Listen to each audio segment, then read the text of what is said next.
Welcome back to Forbidden Knowledge News. I'm your host, Chris Matthew. Tonight, my guest is Joshua Cutchin. Before I bring him on, I want to remind you can always get new regular episodes free on Rokfin, Odysee, and all podcast platforms.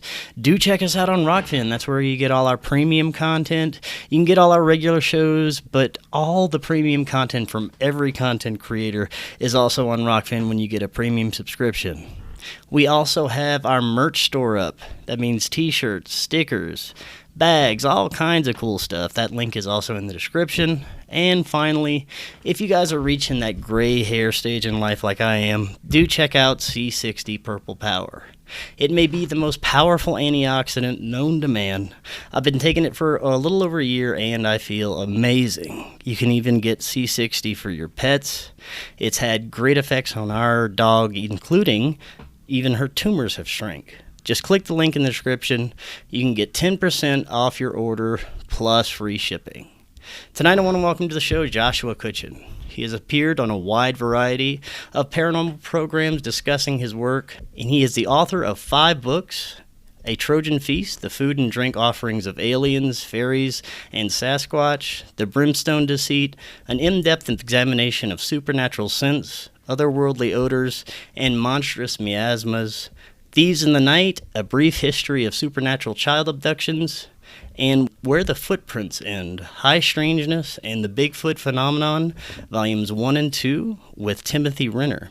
And 2021 will see the release of Fairies on Film, a collection of essays in which he is the editor and a contributor. He has been featured on the History Channel's Ancient Aliens, and he is a recurring roundtable guest on Where Did the Road Go podcast. Joshua, welcome back. How are you doing tonight?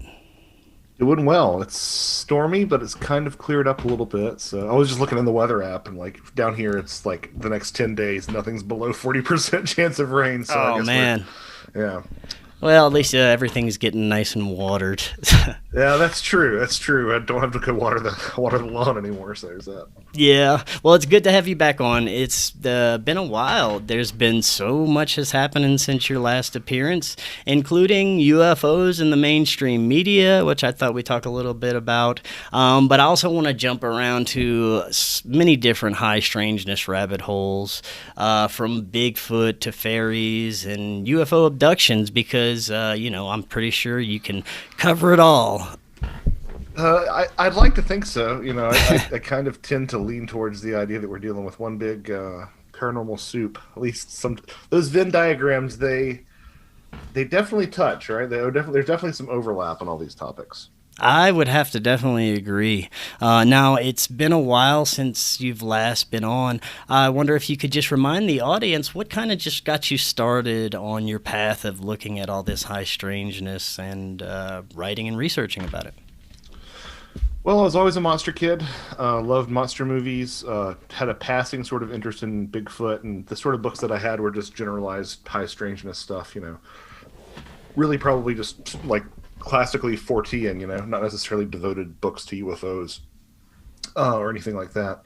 And I was sort of had this interest, and then I got a job in 2012 that had an hour commute there and an hour commute back. So I sort of rekindled my love affair with the paranormal and started listening to some paranormal podcasts. And you listen to enough of these shows, and you start to memorize things, right? Paranormal podcasts were a huge part of my life and are still a huge part of my life, and honestly a huge part of my creative process, because I listen to things all the time, and inevitably whatever I'm working on, I'll hear something, to pull over the car to the side of the road and write something down because I hear something that's relevant to what I'm working on.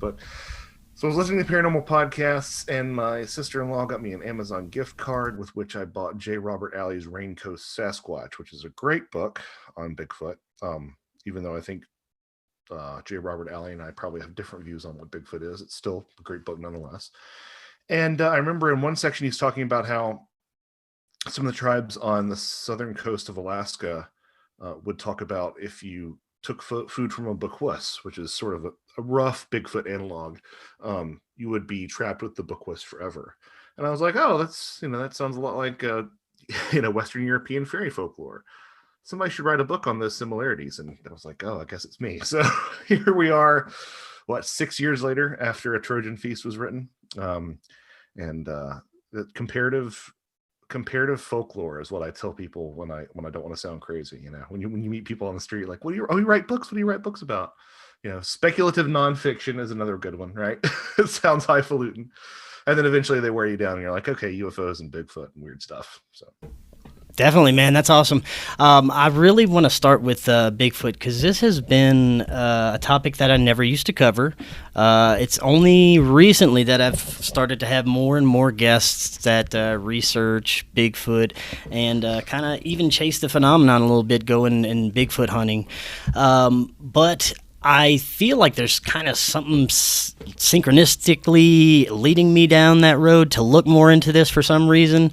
It's become more of an interest, and it's become more of a possibility for me the more I look into it and the more guests I speak with.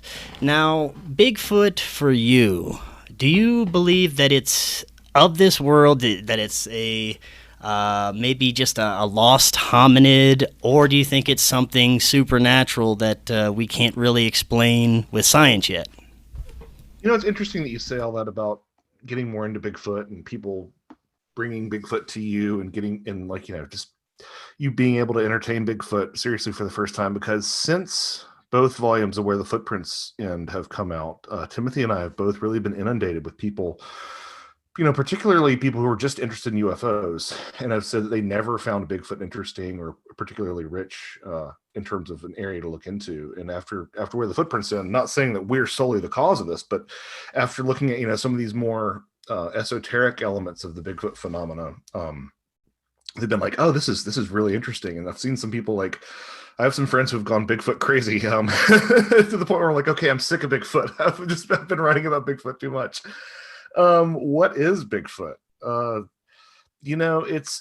It really is the most confronting conundrum of all unexplained phenomena, because there's some good physical evidence with UFOs, right? I mean, kind of, but I would argue that of all paranormal phenomena, all paranormal phenomena have Bigfoot envy, right? In terms of the physical evidence, because you have these tracks that are just wonderful. Some of them, immaculate in terms of the way that they present things that are very much grounded in primate anatomy, not just human anatomy, but specifically primate anatomy, like dermal ridges, which, we have your fingerprints, but also things called mid-tarsal breaks, which you see along the feet of certain higher primates.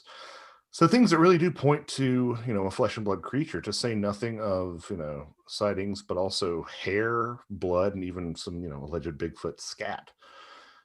So there's definitely a physical element to these things. Having said that, I kind of have to be sympathetic to the years of criticism from skeptics about, like, why don't we have a body? The Bigfoot community will push back and say, well, Bigfoot buried their dead. Okay, maybe.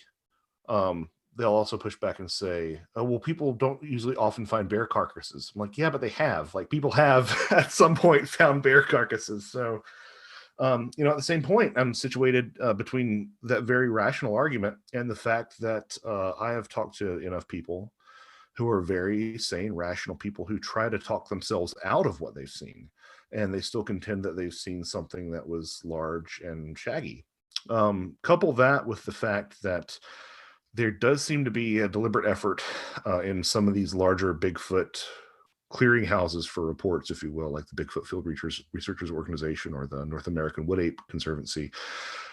Concerted effort in groups like that to really downplay the more supernatural elements that you find in Bigfoot stories. And, time and again, you'll see the people who are convinced that it's an ape are the ones who see it through the scope of their hunting rifle, or it crosses the road in front of them. And the ones who say that it's supernatural or has some other sort of abilities are generally the ones who've had these longitudinal experiences with them on their property, or even if they don't say that the Bigfoot themselves disappear or shapeshift or any number of things that you hear, they'll say, oh yeah, well, I got these big these big monkeys on my property, and we also have these strange lights in the woods, but those two things have got to be completely unrelated, right?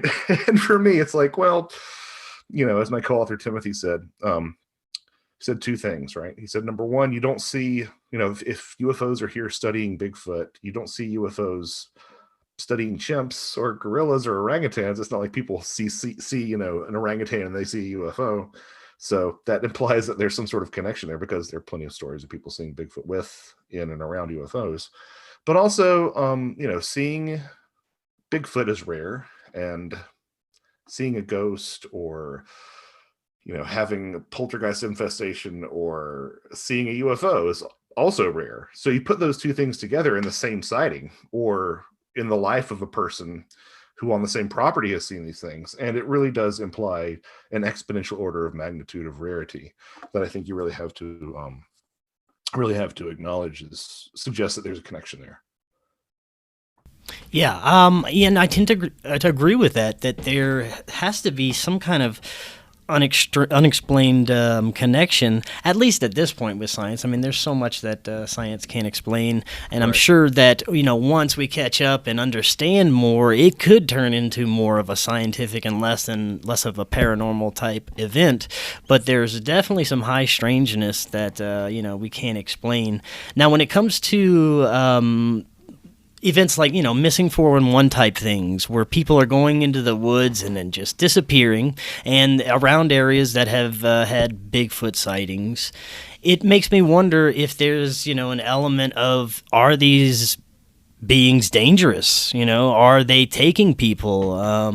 What do you think? Have you ever heard of any accounts of a Bigfoot attacking anyone? Something that is so verifiably that it's, aggressive, There's the underlying logical position that we don't ever get to hear about the really, really grotesque stories, right? Like, anybody who's killed by a Bigfoot isn't around here to tell us, or is kidnapped forever. Missing 411, I think I've said it before, missing 411 is kind of like a paranormal Rorschach test. Whatever you're really interested in, if it's Bigfoot or fairies or UFOs, that kind of becomes the thing that it must be. Having said that, it's fairies, because I'm into fairies, right? But yeah, there are plenty of stories that these things are dangerous, whatever they are, and that they have an interest in people, especially children, and women.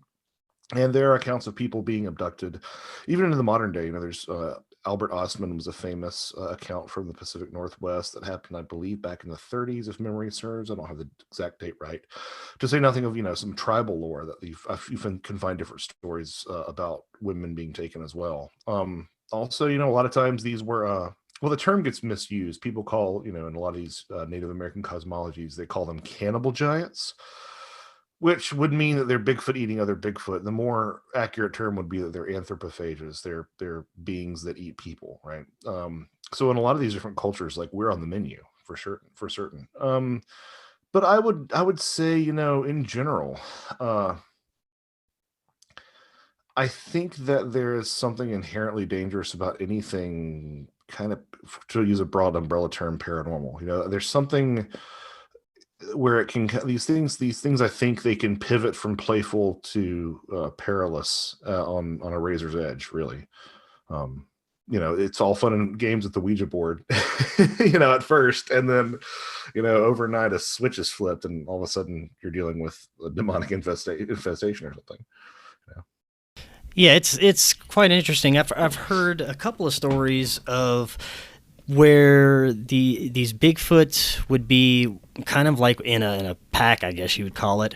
And there was one incident where these two gentlemen were driving down the road, and they claimed they seen a few of these Bigfoots in the road, and they took aggressive stances towards them, like on all fours, and kind of just like did this strange crawling motion towards them, and it looked like an aggressive stance, and they started making strange noises. And I think I've heard a couple of accounts of these Bigfoots kind of going to an all fours crouching stance. Have you ever heard of this? Yeah, it's one of those things that I'm sure that there is, because it's consistent nowadays, and I'm sure you just have to read it being described in a different way. But I really wasn't aware of it as being something until, I would say, probably the past several years. But yeah, you hear this pretty commonly, that these things have a tendency to drop down, and some people say that might be how they're able to supposedly drop out of sight or whatever. But that they sort of run around almost on the tips of their fingers, like a spider thing, which is just absolutely bizarre. I've seen some artwork, and some people have I can't recall what movie. I wish I could remember this now, but somebody said, "Oh, that's exactly what it looked like," comparing it to a film. But yeah, it's really disconcerting.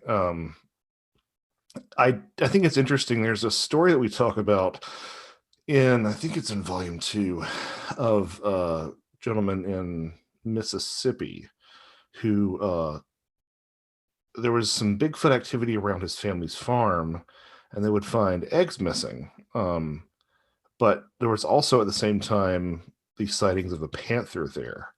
And he thinks that he actually saw the Bigfoot drop down to all fours at one point. So he was thinking that maybe it was people misidentifying the Bigfoot as a panther. Having said that, if you draw a comparison between where alien big cats are seen, these anomalous felines, typically odd in North America because oftentimes they're black and no one's ever captured or killed a melanistic puma. So we're not supposed to have leopards, or we're not supposed to have panthers, in North America. But you can draw a line between those sort of cryptids and Bigfoot sightings, and there's a lot of overlap in those areas, to the extent that some sightings of the Minerva monster in the 1970s, I believe, had the Bigfoot actually being accompanied by these two big cats with odd-shaped heads. So, the question is, how does this overlap play out, and does that have anything to do with them dropping down? I don't know, but there are stories. Is the story you were referring to, is that the initial sighting of Wes Germer from Sasquatch Chronicles? That sounds familiar. It may have been. Might have been, because he and his brother had. I found this really fascinating. I've talked to Wes a couple of times. He and his brother had this really harrowing experience, and I believe Mount Cult or something along in the Pacific Northwest in Washington State.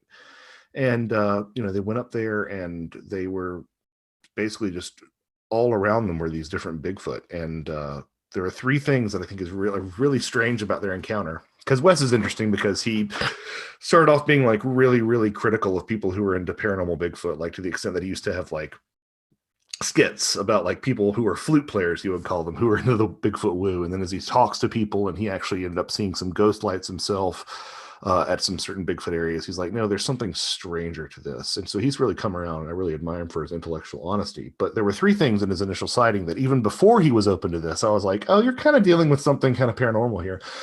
One of them was the dropping down to all fours, which, I mean, isn't necessarily paranormal, but it's definitely not a recorded primate behavior. Like we're into some sort of very unique bone structure, I think, and behavior if we look at that. Right. The other thing is the way that they seem to be able to jump really like astoundingly high. He said almost as if the road that they were on was a trampoline, like it was that dramatic, the way they would just jump, come across the road and jump. If Bigfoot is a natural creature and it can jump in the ways that some people suggest it can, it's also the world's highest and fastest jumper, because the vertical leap for snow leopards and clip springers are both like 50 feet horizontally and 50 feet vertically. So that was the second thing. The third thing that really intrigued me was he and his brother thought that, like, I might have these numbers wrong, I should look this up on the PDF, but he and his brother had said that they could have sworn that the entire ordeal only lasted maybe like 40 minutes. And as it turns out, when they got back home, they had lost about 3 hours. They had 3 hours of missing time. They should have gotten home around 3, and they got home around 5. Yeah, that story sounds real familiar. Yeah, and that's honestly the first time that I'd heard about missing time in the Bigfoot account, because in case anybody is listening and doesn't know, it's a hallmark of passages to fairyland, where people would go into fairyland and a day would end up being a year in the real world, or vice versa. Also, in the alien abduction lore, where people get home and it should have been a 30-minute drive and they're home like 4 hours later. It implies that there's some sort of at least amnesia there, if not like an actual distortion of time. So that was the first Bigfoot encounter that I'd heard about that, and I found that really fascinating. His co-host at the time was like, oh, well, when people are scared, time tends to speed up. And I'm like, brother, you've never been in a car accident, have you? Right. That's the opposite. Everything goes in slow motion. And there actually been laboratory studies to show that the perception of time does actually slow down in high stress situations. So that really implies to me that there's something a little bit more anomalous to that particular encounter for certain. Yeah, that's really interesting. Now, in the same cryptid space, now I know YouTube is not a really reliable place for accurate videos on these cryptids or Bigfoot or anything paranormal, really, because it could be so easily fake nowadays. But there's been an intriguing cryptid that I've seen on displayed on YouTube on a bunch of different channels, some very popular channels, and they're calling it the Rake. And it's terrifying. If you look at the videos, whatever this thing is, if it's real, I mean, it is terrifying looking. It has no hair, long arms, and they kind of drag the ground. It looks kind of alienish. Have you looked into the Rake at all?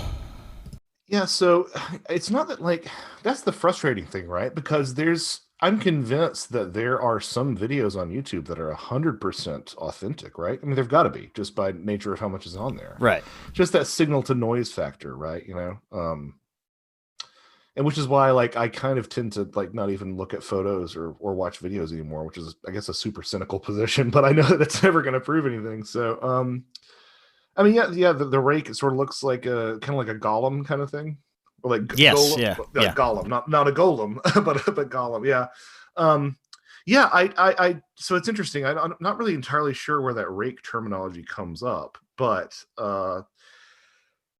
you know, I think that if you would look back across any amount of folklore, you probably find a bunch of different characters that it corresponds to. And I've heard enough stories to think that there is something to it. In my particular worldview, I don't think that there are like thousands of cryptids out there. I tend to think that there's some sort of intelligence that has a really extensive wardrobe of cryptid outfits, right? Um, and somehow that interplays with our consciousness and our perceptions. But if you look at it's my bailiwick, so I guess I'll go there. If you look at fairy folklore and how many different types of creatures there are, it's like a Pokemon catalog, right? Well, I was going to ask you about fairies anyway. I mean, while you're talking about it, could you describe, because people think of fairies as these cute little Tinkerbell things with wings that are buzzing around and, granting wishes and stuff. But based on real fairy lore, kind of describe what these entities are. Yeah. So nobody knows really what they were. You'll talk to some people who will swear up and down that they're some sort of elemental spirits, but that's kind of a theosophical tradition. When people talked about fairies in like the old world, they almost were always associated with the dead, but also kind of not the dead. It's kind of what the project I'm working on right now is sort of looking at the connections to the dead with all these different things. But suffice to say, they weren't cute little Tinkerbell characters. That's like a late 18th century children's book, Shakespearean kind of thing. The original conception was that a lot of times they were human sized. Sometimes they were smaller, right? Which also sort of ties into some death folklore that I won't get into. But they were these really capricious beings that tended to live in hills or old ruins or burial mounds. Again, another tie to the dead, right? And if you were nice to them, they were nice to you. If you left out some milk and a piece of bread for your brownie, if you were in Scotland, you might wake up and find the house cleaned, or at the very least, your life wouldn't fall to shambles. But if you like spoke to them directly, actually, if you said the name Fairy, they would kind of come after you. Although I know some modern fairy believers that use that term and aren't really that concerned. But if you sort of use some terms they didn't like, or you trespassed on their land, or you didn't leave out offerings, if that was the situation that you found yourself in where it would be appropriate, they could make your life, a living hell. They could make you sick. They could blind you. They could make you infertile. They could take your child away. They could kill your livestock, any number of things.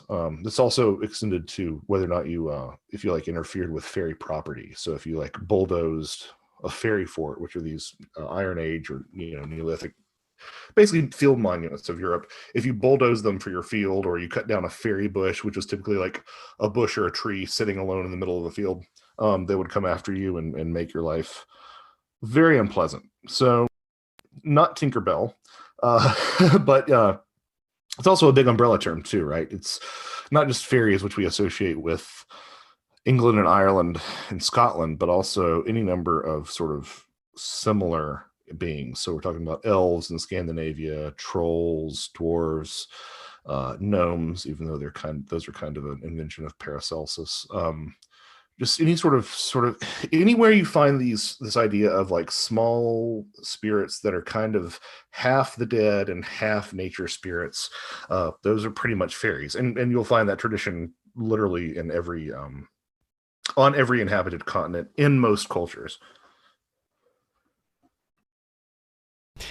Now, that's very interesting. How far back are we talking whenever you're looking at this fairy lore? What's like the earliest we can trace back some of this? Uh, a lot of our texts come from the medieval era, but there are similar stories that are passed down, orally. Some aspects of fairies, like the wings, didn't emerge until later. For example, I believe in pre-Christian Ireland, you didn't have the phenomena of changelings happening, right? But it's definitely, you can go back to pre-Christian era. It's kind of, again, I think it's part of what's compelling about the idea that the fairies are literally might be the dead, is that there's this curious overlap in early Christian these early Christian settlements as being fairy homes. And it's like, well, what did the early Christians, think of this, or what did the Iron Age people think of this? And it really does seem to just be a continuity of belief in these sort of otherworld spirits. And it also kind of depends on how much you want to open up that definition of fairy. If you're talking about just generalized earth spirits, then, time immemorial. Same thing if we're talking about these as like pagan gods that were sort of pushed to the side as Christianity took over. Western Europe is what I'm talking about mostly here. In that case, since those gods existed, basically, and it's very clear that some of these fairies, especially the fairy kings and queens, are sort of displaced and demoted pagan gods. Then you have this other thing, which I find really fascinating, which is this mechanism by which some sort of person of high status who was buried in an area, like a shaman or a king or any queen, fierce warrior, whatever, would be buried in an area, oftentimes a burial mound, right? And over time, people would forget exactly who was there, and it would sort of become, at one point you would sort of go there to honor their memory, but it became this almost sort of worship of the spirit of the land, which is what these spirits kind of became. So it's really hard to say how early and exactly whether or not we're dealing with the dead or elementals, or really where I kind of am right now is that our souls are laundered through different things, right? So in another life you were a fairy, maybe, I don't know. Yeah, that's interesting. It's hard to tell. It's hard to tell. Now, you mentioned changelings. I know we talked a little bit about this last time you were on a while back, but I was wondering if you talk a little bit more about the changeling phenomenon and how, these entities would take children and, just leave items to replace them and things along of that nature. Yeah, it's probably one of the most sinister. I think it's the most sinister fairy myth. It's one of the most sinister like folklore myths, and it's also something you see worldwide. To the extent, we were talking about Bigfoot in Western Europe, wild men actually did this. They would take a child and leave behind a wild man baby. And that's the basic idea, is that some sort of supernatural being would take your child, and in its place, it would put some sort of imposter. With the fairies, it was usually one of three different things. It was an elderly fairy, or a sick fairy infant, or it was was called a stock or fetch, a stock, which was like usually not always, there were different objects, but it was like a piece of wood, like a small log that was beglamored to look like a child. And invariably these children were always sickly, would eat and eat and eat, but never, be satisfied or put on weight. And they would cry all the time. And it was, some of this is obviously a metaphor for children with developmental disabilities, but it's interesting because some of the stories are really creepy, partially because the best way to return your child to yourself and have the fairies come back and take their changeling, one of their members, was if you abuse it, right? So the idea is that you're hurting the fairy so much that the fairies come in and rescue the changeling and they leave your baby back in its place.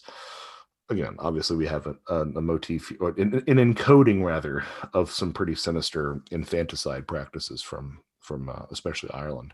But anyway, the idea was that the fairies would do this because their bloodline was dwindling and they were a dying race and they needed new human blood to sort of infuse it with vigor. And also in the case of, elderly fairies who were left behind, it was kind of a hospice situation for the elderly fairy to be babied. Or in the case of infant fairies, it was actually because fairy milk itself was a sham. It didn't contain anything. So they actually had to be nurtured on human milk. A lot of comparisons to be made between that and the modern, alien hybrid. That's what I was just thinking. There's, there's a lot of overlap there. Yeah, it's gotten to the point where I just can't differentiate fairies and aliens because the bodies of description, the bodies of folklore are so closely aligned that I'm not saying aliens are fairies. I'm not saying fairies are aliens, but I am saying that I'm convinced these two bodies of modern and, medieval basically folklore are describing the same phenomena that exists and that interacts with us. And yeah, and in the modern context, you'll have the human alien hybrids, which are almost described exactly like changelings are. I mean, like some changelings had oversized heads and oversized eyes. Sometimes the mothers of these alien hybrid children will be given the infant and be told to nurse them. There you've got your milk connection again. And the reason for the whole alien hybrid program, people like David Jacobs or who else am I thinking of? Who pushes? Bud Hopkins used to push this a lot. Was because the aliens were a dying race and they needed human DNA to sort of, they'd somehow gotten so dependent on technology that they'd lost the ability to procreate. You hear this time and time again. So it really does seem to have a few too many similarities to ignore, I think. So I tend to call them phalians these days. Yeah. The overlap is really interesting, especially when you look at how the UFO phenomenon has kind of shifted throughout the ages. It seems like it's changing with people's perception and consciousness. Back in the 20s, 30s, 40s, you'd have the airships and then the saucers, and now we have these strange Tic Tacs and strange just phasing lights and things like that. So it seems it's always like 3 generations ahead, right? Right. Yeah. Yeah. That's a really good point. And because I would think that if we're dealing with an interstellar civilization, the century or so since we had those airship waves, back in the late 1800s, early 1900s, I wouldn't think that a century would make that big of a difference, like to go from steampunk airship to flying plasma ball, But if we think about this as being sort of a traveling partner with us through history, like somehow reliant on our expectations, somehow evolving as we evolve and adjusting to our expectations, then I think it kind of tends to make a little bit more sense. Interestingly, I didn't really think about this until my co-author for Where the Footprints End, Timothy, brought it up, that you see the UFO phenomena is going on a continuum from primitive to advanced, right? It's developing, and you can sort of look at the Bigfoot phenomena as going in the opposite direction from advanced to primitive. And what he means by that is a lot of these wild men in these European stories, where a lot of our wild man traditions that we have in America come from, if they don't come from the indigenous inhabitants, would talk about wild men being, intelligent. They'd be able to speak, and they were masters of the forest, and they were masters of magic. Merlin was, a wild man. He went to the forest and he grew hair, right, all over his body. And then you see in a lot of these, 19th century newspaper articles about wild men, and they're a little bit more primitive, right? They're still having these vestiges of civilization. They're covered in hair, and they might wear some clothes, or they might be dragging a hoe or an old musket or something. And then now you hardly ever hear about that in Bigfoot encounters, right? There are a couple of stories which I love of Bigfoot in clothing, but for the most part, it's big monkey, right? So you're going from advanced to primitive, and setting aside setting aside, indigenous traditions, which have been pretty consistent, even if varied, they've been consistent. Some tribes say that Bigfoot is a spirit creature. Some tribes say that it's a shape-shifting, black magician. Some tribes say that it's an animal. They're all consistent, but our expectations of Bigfoot tend to shift, and with it, as we tend to become more and more advanced, he gets stupider and stupider, right? Yeah, that's really interesting. And one of the other aspects to this I find really interesting is these places of kind of concentrated high strangeness, like Skinwalker Ranch, Blind Frog Ranch, like Mount Shasta. Yeah, these places that you get all the gamut of this phenomenon happening in one area: UFOs, Bigfoots, paranormal activity. What do you think that is happening here in these areas to make them kind of more concentrated? A lot of people think it's something electromagnetic, maybe underground in the area that's kind of drawing this energy. What do you think? We said Blind Frog Ranch, and that one's new to me. What is Blind Frog Ranch? Oh, We don't have to spend too much time on it. It's new to everyone. I went to a UFO conference recently. They're going to start talking about this ranch a little bit more. But a gentleman named Dwayne Ollinger, he runs this ranch, and man, it has everything. Like it's a Skinwalker Ranch, but it seems like way more activity is happening here. Cattle mutilations, haunting, paranormal activity, strange beings, aliens, lights, UFOs, Bigfoots with white fuzzy hair, all kinds of stuff. Oh man, okay, yeah. I'm excited now. I'm excited. Yeah, you'll probably hear more about it soon. Okay, cool. Well, thanks for the inside scoop. Yeah. It reminds me. There's another spot in. I'm pretty sure I know where it is, but I'm not going to give it away. But in the southern United States, that they're calling the Meadow. The Meadow, yes. I just had Trey on to talk about it. Cool. Yeah. So what does that? There's a blogger that I read by the name of Christopher Knowles, and he has a saying which is, don't try to put mysticism into science or science into mysticism, because you wind up with bad science and bad mysticism. Like that's all you get, right? So there may be some sort of electromagnetic component to it, but I still don't think that would be an answer for what's going on, right?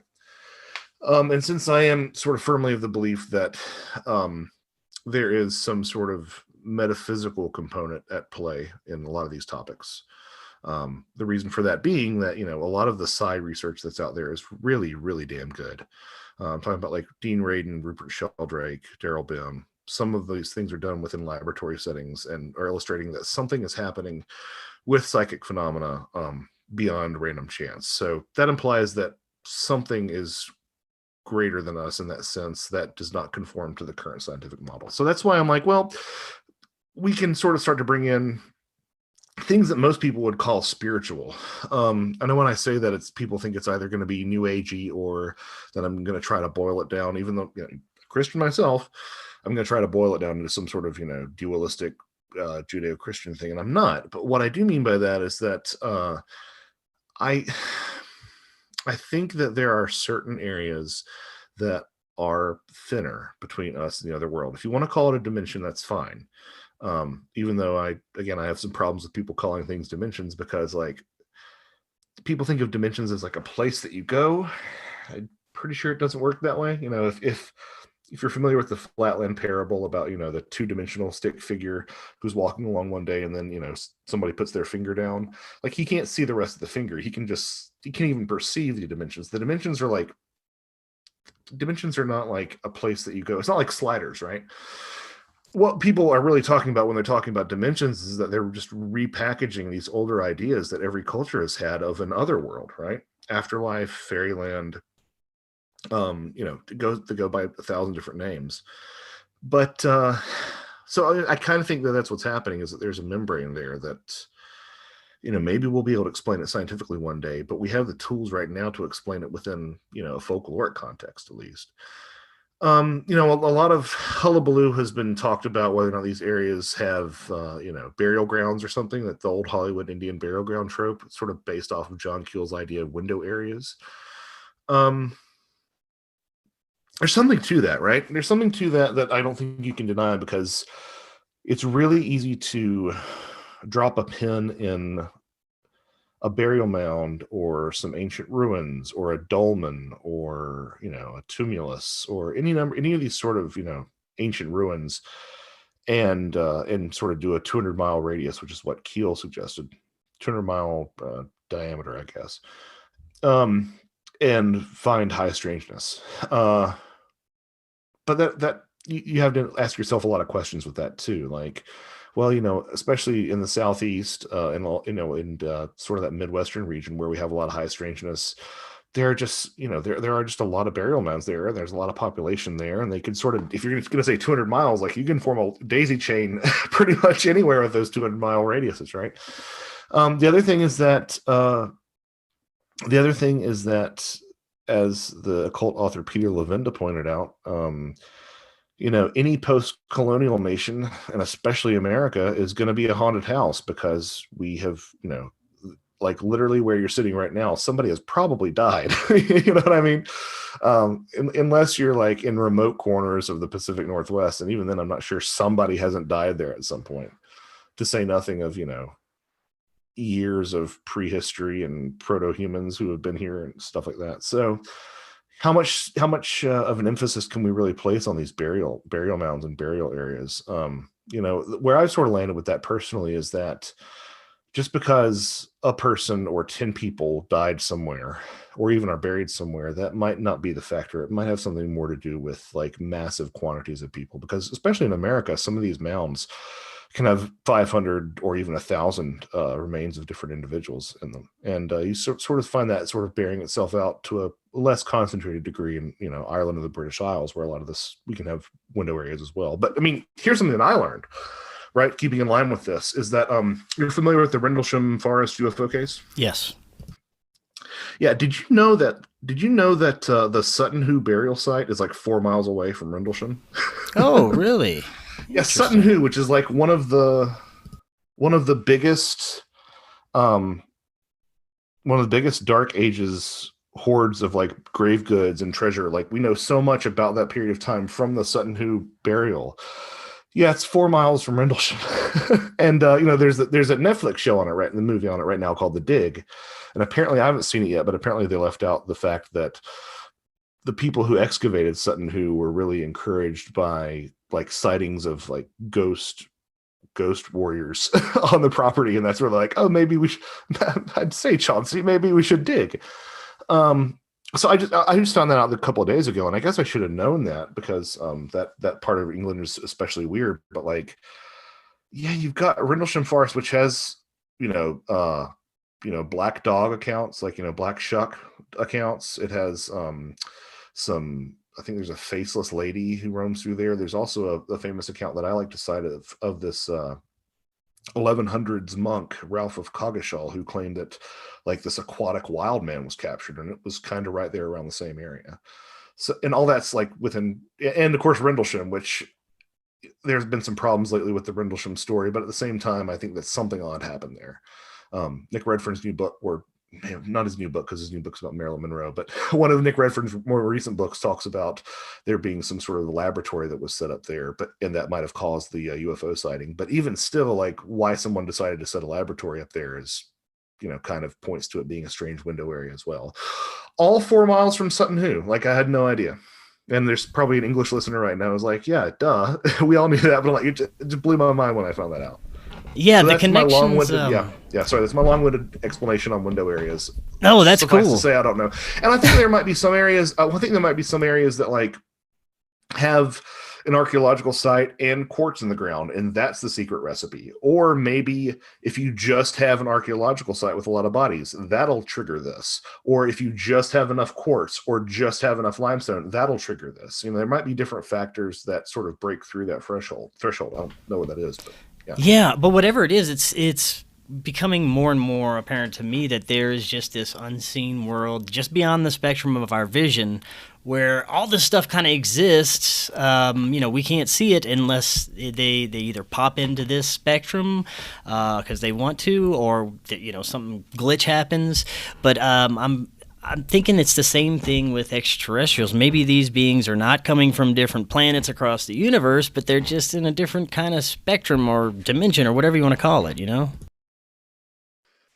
Yeah, I mean, so I would say that if there's a hypothesis that's out there that is sort of mainstream, it would probably have to be the interdimensional idea. And but really, again, that's because it primarily speaks to the fact that I'm super sympathetic to fairy lore and the whole other world idea.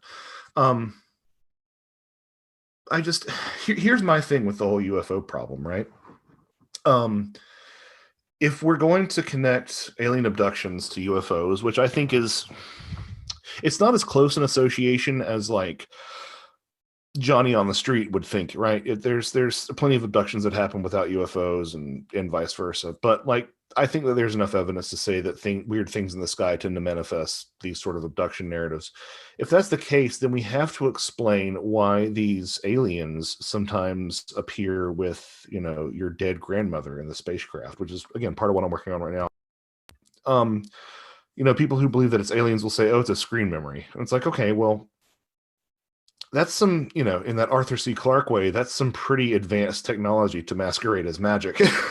And when you couple that with the fact that this psi phenomena that I referenced that's so well documented is kind of pointing to some aspect of magical practice being real, you're kind of like, well, are we looking at technology that's masquerading as magic, or magic just being magic, for lack of a better term? And by magic, I mean, some sort of consciousness effect, altered state of consciousness, or, some sort of interface with reality that we don't understand.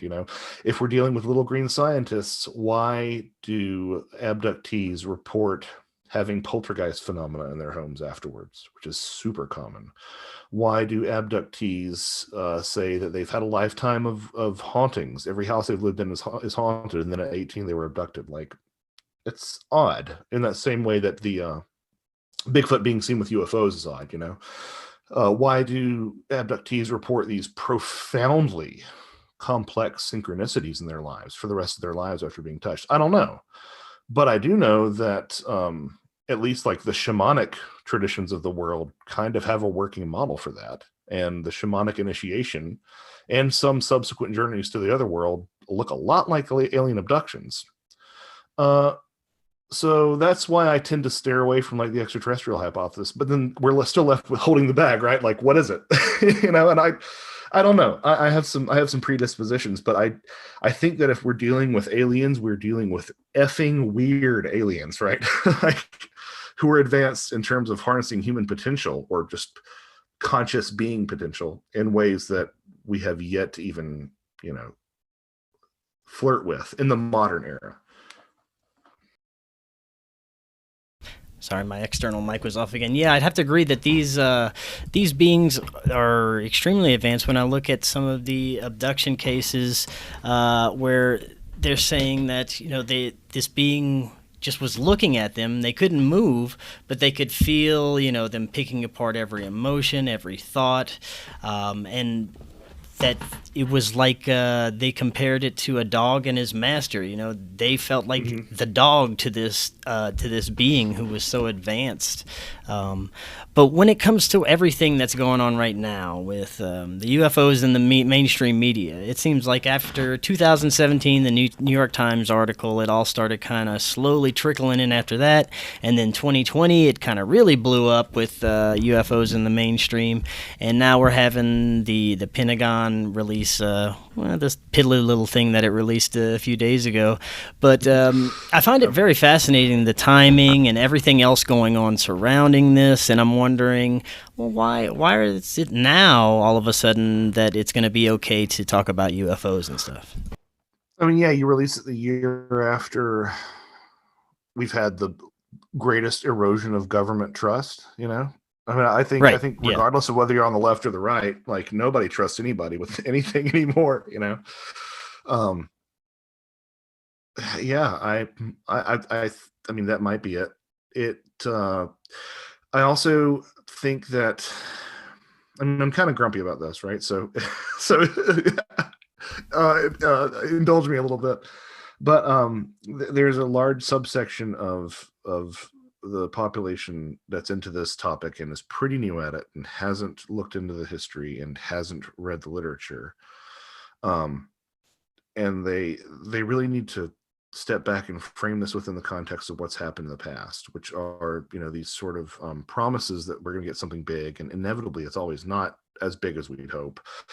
I do think there's a case to be made that the conversation has changed a good bit, but at the same time, you have to frame these revelations within the fact that we are in a full-blown second Cold War. In arguably, in terms of cyber warfare, it's a hot war, right? It's a kinetic war. And I can't think of a better way to crowdsource sky watching than to say, hey, there might be aliens up there, folks. Keep an eye on the skies. Some people have even, I think it's one of the Navy releases said that they were accepting civilian UFO reports, right? So it sounds like kind of like a crowdsourcing operation. And I'm not saying that like the Tic Tac is foreign foreign earthbound terrestrial technology, because it looks odd, but it might be a convenient excuse. Like, that's the other thing that we've seen from this past year, right? Never let a good crisis go to waste has never been more true than it was in 2020. So there's that aspect of it. There is also what I find interesting is, since I've been involved in this field as a personality, which again sounds kind of gross and celebrity driven or something, but it's not how I mean. I just mean since I've been like somebody that people talk to, just 6 years, so not very long. Again, I've been obsessive about it and I've crammed a lot into my brain in that time. But even in just that short amount of time, I've seen the UFO community become a lot more open to ideas about altered states of consciousness, a lot more open to the interdimensional hypothesis, a lot more open to some of these ideas that would have been just absolutely laughed at, like sort of collective unconsciousness and just co-creation consciousness ideas, right? And then the New York Times article comes out and TTSA comes out, and it's filled with a bunch of ex-intelligence officials. And the dialogue slowly starts pushing back towards the extraterrestrial hypothesis. And with that comes this obsession with technology and nuts and bolts and materialism, right? And I kind of wonder if there isn't some sort of aspect of this that isn't a means of controlling the dialogue so that we don't really get to the true nature of the phenomena. Because if, as I suspect, and people have very good reasons to push back against this assumption of mine, that's fine. But if, as I suspect, the government does know something more than we do about UFOs, and if, as I suspect, that something has to do with consciousness and with the fact that a part of you is immortal. I don't know what that is. I don't know what that looks like, anything, but like a part of you is immortal by extension. Then I think that's a lot more disruptive to the control mechanisms that we have to our culture than finding out that we're not alone in the universe. I'm sorry, it just does. Because, I mean, it's like I told someone, which is more disrupting to your reality, that your reality looks like Close Encounters of the Third Kind, or that your reality looks like the Iliad, like that's the second one was what would blow everybody's mind, right? That, and the fact that governmental authority is predicated at the end of the day on the threat of violence, and if you are immortal, there's no reason to fear violence, really, in the long run, in the 1,000, 2,000, 3,000 year scheme of things over which your reincarnated consciousness experiences stuff. So that's an idea that I think of sometimes, is that there's a controlled mechanism, a controlled aspect of this to push the conversation back towards materialism, back towards nuts and bolts, back towards extraterrestrials. I don't know if that's true or not, but I do know that I think people will get a lot more satisfaction out of these topics if they look to their own selves, their own research, their own critical thinking, their own sort of soul searching when trying to figure out if these things are quote unquote real. Like, that's where it really lies. It's a personal gnosis, and it's not being given permission by a governmental authority to believe in these things. Because, I mean, quite frankly, there are unidentified things in the sky. A lot of them are mundane and misidentifications, and there's a portion of them that are genuinely anomalous. And you don't need the government to give you permission to realize that. Like, congratulations, disclosure's here. That's your disclosure right there. Right. Now, what it is, that's your own personal journey that's your own alchemical journey of figuring out what it is. Yeah, very well said. Especially now, we don't really need the government telling us how to live our lives or what to do or what these things are, because most of America really doesn't trust them anyway. But It's Joshua, true. It's true. yeah, I want to thank you so much for coming on tonight. I want to leave off with talking a little bit about your new film that will be coming out soon, Fairies on Film. Tell us a little bit about it. It's still a book. I'm sorry, book. It's, Yes. it's a Fairies on Film. Well, it's a collection of essays, so it's different than what I've done, but not a film. I'd like to do a film sometime. I have some ideas, but if anybody's interested, hit me up. But Yes, your book. yeah, it's a new book, Fairies on Film. The release date's still not happening yet. We're running into a couple of behind the scenes snags, but it's all set, it's all locked. We just need to get it into production, so it should be coming out this month or next month. And it's a collection of essays about fairies on film, and some of them are about films that are about fairies, and some of them are about films that you never thought you could find out or figure out about fairies, like Rocky Horror Picture Show. I'm a contributor and the editor, but it's, I believe, 11 essays. And thinking of some of the films that we go into, Labyrinth, Dark Crystal, obviously, sort of the Disney fairy tradition, Rocky Horror, as I mentioned, Dune, Close Encounters of the Third Kind,